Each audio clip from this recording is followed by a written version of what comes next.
सोलापूर नजीक असलेल्या बार्शी रोडवरील बाळे येथील एका लॉजवर अल्पवयीन मुलीवर मुस्लिम तरुणांकडून बलात्कार करण्यात आल्याची घटना घडली आहे। लॉज चालकाने अल्पवयीन मुलांना रूम उपलब्ध करून दिल्याने ही घटना घडली असून या लॉज चालकाला अटक करावी या मागणीसाठी सकल हिंदू समाजाच्या वतीने लॉजवर मोर्चा काढून टाळे ठोक आंदोलन करण्यात आले। बार्शी रोडवरील लोटस लॉजवर ही घटना घडली आहे। आरोपी साकीब सय्यद याच्यावर फौजदार चावडी पोलीस स्टेशन येथे बालकाचे लैंगिक अत्याचार प्रतिबंधक कायदा पोक्सो अंतर्गत गुन्हा दाखल झाला आहे। लोटस लॉज चालक रत्नाकर पवार याला सह आरोपी करण्याच्या मागणीसाठी सकल हिंदू समाजाच्या वतीने लॉजवर मोर्चा काढण्यात आला। भविष्यात सोलापूर शहर परिसरातील लॉज धारकांनी हिंदू मुस्लिम तरुण तरुणींना लॉजवर प्रवेश देऊ नये, अन्यथा तीव्र स्वरूपाचे आंदोलन छेडण्याचा इशारा सकल हिंदू समाजाच्या वतीने देण्यात आला। या प्रसंगी सकल हिंदू समाजाचे समन्वयक सुधीर बहिरवाडे, शिवराज गायकवाड, रवी गोने, आनंद मुसळे, प्रवीण सरवदे, प्रसाद झेंडगे, अर्जुन शिवशिंगवाले, लतेश हिरवे, अभिजित जाधव, विमलताई कोरे, प्रशांत पवार, ओंकार चव्हाण, हरी जाधव, सूरज भोसले, राहुल साठे, दिलीप माने, पवन जगताप, यश चौधरी यांसह शेकडो हिंदू युवक व युवती उपस्थित होत्या।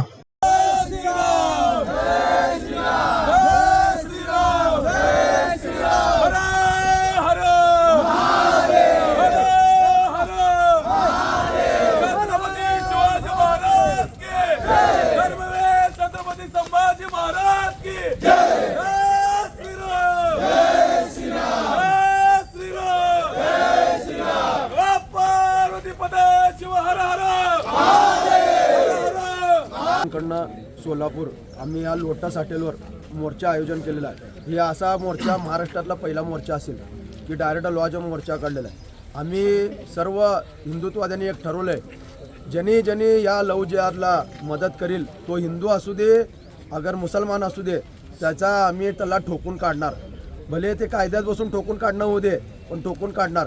आता तो नराधम आहे ज्याने या हॉटेल चालवायला घेतलं होतं, मालक वेगळा आहे, मालक सुशिक्षित आहेत आणि माहिती काढली आहे, पण ज्याला लॉजवर चालवायला गेलं होतं। जय श्रीराम, जय शिवराय। मी शिवराज गायकवाड। आज आम्ही बार्शी रोड इथे लोटस हॉटेलच्या समोर आम्ही सकल हिंदू समाजच्या माध्यमातून एक अल्पवयीन मुलीवर लैंगिक असा अत्याचार झाला, त्या जिहादी वृत्तीच्या जे कृत्य केलंय त्या लांडा त्याच्यावर गुन्हा दाखल झालाय।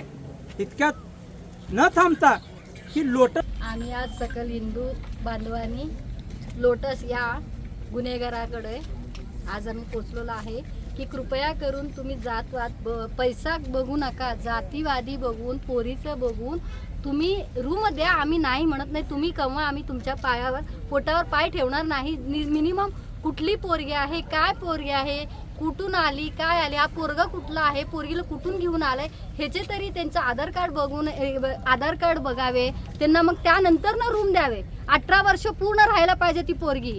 18 वर्षाच्या आत पोरीला अजिबात रूम देऊ नये।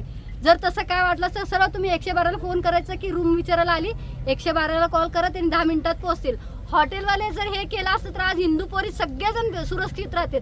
फक्त हॉटेलवाले एवढंच करायला पाहिजे की 18 वर्षाच्या आत आहे का नाही त्यांचं आधार कार्ड घ्या, आधार कार्ड पहा। 18 वर्षाच्या आत नसले तर नको त्यांना रूम द्यायला। आणि मुसलमान